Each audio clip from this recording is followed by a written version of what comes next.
just a buzzword that he heard. So you'll hear lots of things, lots of people will just hear, you'll hear this buzzword, oh, I do Agile because we do daily stand-ups. So you want to be very careful about those concepts, those folks basically. So that's the Agile methodology I want to talk about. Let me move on.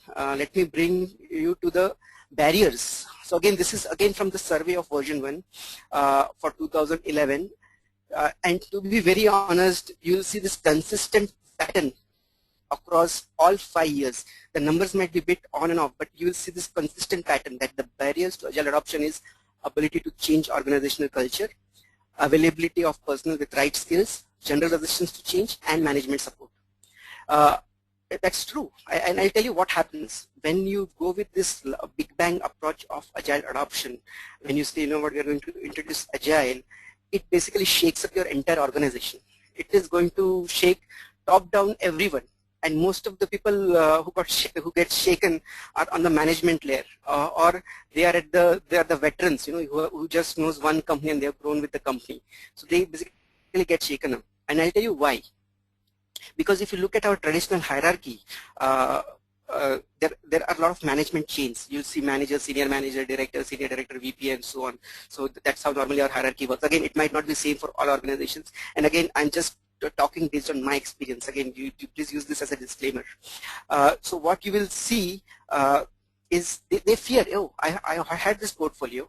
I had this team of these folks who were reporting to me directly. So I have built my own hierarchy. Now we are saying we want to do Agile. So when we do Agile, I have to let go of my command and control because my team members are going to self-organize. They are empowered to do the work. That is number one. And very soon you realize that, oh, now the team members don't report to me directly because now they are part of the Scrum team. And in the Scrum team, I don't have any say because I'm actually not involved in that Scrum, because it's a Scrum team, and then there's a product owner, and then the Scrum master, and they self-organize, they figure out what they're supposed to do. So what type of say do I have? And generally that becomes a problem because it's a big mind shift change. And it's like more of a job security at that point. So you have to be very careful when you implement Agile. And again, honestly, I don't think the management layer is going anywhere because we do need managers. They are there for a reason. They are there for people's career growth. They are there to help them with their personal development plan. They are there to coach them. And when we implement Agile, we are going to see lots of things, where we need their influential skills to make some quick decisions, influence the team by leading the examples. We want them to help with the forward gazing, something like release and roadmap, release planning, road mapping. We want them to help them. We want them to help us remove impediments. So there are tons and tons of things. It's just a mindset change, but it is very difficult for to get that registered. So that is one of the challenge. In fact, I know of one of our managers in one of my companies that I worked earlier, a very traditional project manager who likes to plan everything down to the dot.